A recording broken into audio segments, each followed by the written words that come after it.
বন্ধুসকল নমস্কাৰ। তেজৰ ৰং ৰঙা এই কাহিনীটোৰ দ্বিতীয় অংশটি আৰম্ভ কৰিছোঁ। আপোনালোকে যদি প্ৰথম অংশটি শুনা নাই তেনেহ'লে প্ৰথমতে সেইটো শুনি ল'বগৈ, তেতিয়াহে কাহিনীটো বুজি পোৱাত সহজ হ'ব। আহক আজি কাহিনীটো আৰম্ভ কৰোঁ। ভায়েকৰ তপত কথাটো ক'ব খুজিও ক'ব নোৱাৰিলে মিতালী বাইদেউক। মিতালী বাইদেউক মেঘালীয়ে যিমান ভাল পায় সিমান ভয়ো কৰে।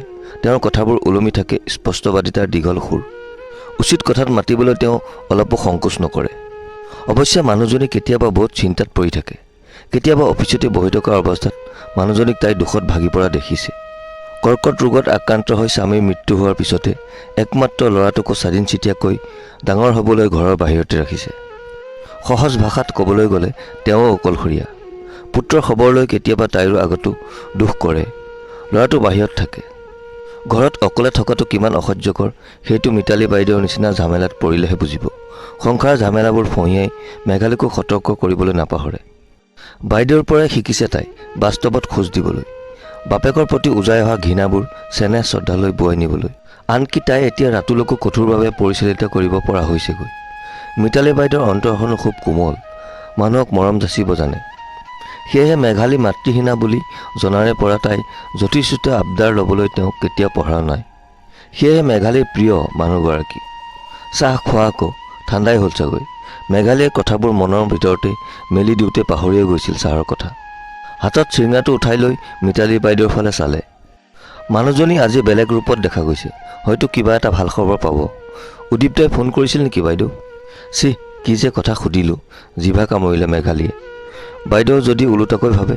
বহুদিন আগতে এখন নিৰ্জন ঠাইত মিতালী বাইদেৱে মেঘালীক উদ্দীপ্তৰ কথা কৈছিল। ফোন কৰিছিল আজি ৰাতিপুৱাই। দিনটোত সি এবাৰ হ'লেও ফোন কৰেই। ব'লা যাওঁ ইয়াৰ পৰা, আজি অলপ সোনকালে যাব লাগিব, কাম এটা আছে। আমাৰ গাঁৱৰে হৰেণ ককাতিৰ ল'ৰাটোৰ বিয়া, উপহাৰ এটাও ল'ব লগা আছে।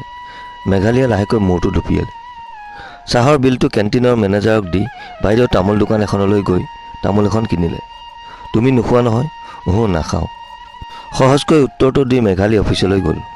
অফিচৰ দুৱাৰমুখতে চকীদাৰজনে চাধা মলি আছিল। মেঘালীৰ নাকতে আহি সোমালি চাধাৰ কাঢ়া গোন্ধটো। হাঁচি আহিল তাইৰ। কি যে উলিয়াই থাকা তোমালোকে যেতিয়াই তেতিয়াই, পেলোৱাই সেইবোৰ। মেঘালীৰ মুখৰ বাক্য শেষ নহওঁতেই চকীদাৰজনৰ চাধা দাঁতৰ ফাঁকত সোমালগৈ। বাইদেউ, এনেই থাকি আমনি লাগে কাৰণেহে, খং নকৰিবচোন। হ'ব বাৰু, তুমি 8 নম্বৰ কোঠাটোত থকা দীপেন ছাৰৰ পৰা ফাইলটো লৈ আহাচোন। যোৱাকালিয়ে ছাৰে ফাইলটো অলপমান চাব দিছিল। হ'ব বাইদেউ, মই লৈ আহিম বুলি চকীদাৰজন ওলাই গ'ল। মেঘালী চকীখনত বহি পৰিল। সন্মুখৰ উদং দেৱালখনলৈ চাই তাই অলপ সময় অলসভাৱে কটালে। হঠাতে তাইৰ মোবাইল ফোনটো বাজি উঠিল। ৰাতুলৰ ফোন। কাটি দিলে তাই। লগে লগে ডায়েল কৰিলে তাই দেউতাকৰ নম্বৰত। কি কৰি আছা দেউতা? শুই আছিলোঁ। কেনে আছ মাজনী তই? ভালেই আছোঁ। ৰেখা নাৰ্ছ আহি আছেনে? আহি আছে। টকা কেইটামান পঠাইছোঁ। ৰেখা নাৰ্ছক কৈ ATMৰ পৰা গোটাই ল'বা। হ'ব বাৰু, মই কাবেৰীক ক'ম, তাইও আহিছে নহয়। কাবেৰী খুৰী এতিয়াও আহি থাকে নেকি? কিহৰ আশাত দেউতা? কি বিচাৰে তেওঁ তোমাৰ পৰা? আচলতে কাবেৰীক ওচৰ চুবুৰীয়া মেঘালী আৰু ৰাতুলৰ দ্বিতীয় মাক বুলিয়েই জানে। মুখ ফুটাই নক'লে মেঘালীয়ে। হয়তো একেবোৰ কথা সৰু ল'ৰা এটাক বুজোৱাৰ দৰে দেউতাকক বুজাই থকাৰ কাৰণো তাই বিচাৰি নাপায়। উঠেৰে বিকৃত হাঁহি এটা নিগৰি গ'ল তাইৰ। তাতে লাগি আছিল দেউতাকৰ প্ৰতি থকা এসোপামান ঘৃণা। একে বয়সৰ গীতালী, পল্লৱী, প্ৰান্তিকাহঁতে যেতিয়া কাপোৰৰ দৰা কইনা খেলিছিল, ঘৰৰ চুকত লুকা-ভাকু খেলিছিল, মেঘালীৰ দুহাতত তেতিয়া গুজি দিছিল এসোপামান ঘৰুৱা কামৰ বোজা। পঢ়িবলৈ হাত মেলিব খোজা ছোৱালীজনীৰ হাতৰ কিতাপ ঘৰৰ চুকত উবৰি খাই পৰি ৰৈছিলগৈ। তেতিয়া এই কাবেৰী খুৰী ক'ত আছিলগৈ বাৰু? মাকে দিনটোৰ সৰহভাগ সময় দেউতাকৰ আলপৈচানতে এৰি দিছিল। ঘৰৰ পিছফালে বাঢ়ি অহা লতাবোৰ কাটিবলৈ গৈ ভৰি পিছলি পৰি গৈছিল তেওঁ। চিকিৎসালয়ত ভৰ্তি কৰোৱাৰ পিছতো পেৰালাইচিছত বন্দী হৈ ঘূৰি আহিছিল। তেতিয়াৰ পৰা তেওঁ বিচনাত। অতবোৰ চিকিৎসা পদ্ধতিৰ সীমাহীন শুশ্ৰূষাৰ পিছতো দেউতাক সুস্থ হৈ নুঠিল। ঘৰৰ বজাৰ সমাৰ কৰা, ৰাতুলৰ চোৱা চিতাৰ বাবে মাজে মাজে ডাঙৰ মোমায়েক আহিছিল। মোমায়েকৰ হাতৰ আঙুলিতে খোপনি পুতি ৰাতুল দুলীয়াজানত চাকৰি কৰিব পৰাকৈ ডাঙৰ হ'লগৈ। মাকৰ মৃত্যুৰ পিছত মেঘালীয়ে যেতিয়া চাউল দাইলৰ মোনা কঢ়িয়াবলগীয়া হৈছিল, তেতিয়া কাবেৰী খুৰী ক'ত আছিলগৈ? তেওঁৰ কুমন্ত্ৰণাইতো শেষ কৰি পেলাইছিল সিহঁতৰ 4জনীয়া সংসাৰ। কি হ'ল মাজনী, মনে মনে থাকিলি যে? পিছত ফোন কৰিম দেউতা, এতিয়া ৰাখিছোঁ। ভালেই কৰিছে ৰাতুলে। এইজন মানুহৰ পৰা আশীৰ্বাদ লোৱাও যেন পাপ। পৰৰ নাৰী চলনাময়ী জালখনে তেওঁৰ মগজুত ইমানেই শিপাই গৈছিল যে নিজৰ প্ৰেয়সী পত্নীকো মৰমৰ পৰা বঞ্চিত কৰি পেলাইছিল। যেতিয়া দৈহিক মানসিক যন্ত্ৰণাত পুৰি যোৱা ঘৈণীয়েকৰ অৰ্ধনগ্ন মিত্ৰ শৰীৰটো আগত লৈ মেঘালীৰ দেউতাকে গগনফালি ৰাউচি জুৰিছিল, তেতিয়া কাবেৰী খুৰী ক'ত আছিলগৈ? হয়, মেঘালীৰ ৰাতুলক ডাঙৰ মোমায়েকৰ হাতত গতাই কাবেৰীৰ ককৰ্থনা নুশুনাকৈ থাকিবলৈ মেঘালীৰ মাকে পৃথিৱী এৰিছিল। টেবুলত মেলি থোৱা কলম কাগজৰ টোপোলাটো বেগত ভৰাই মেঘালী যাবলৈ ওলাল। অফিচ ছুটি হ'বলৈও এতিয়াও এঘণ্টা বাকী। কাম নাথাকিলে অফিচত সময় অপব্যয় কৰা যেনহে লাগে।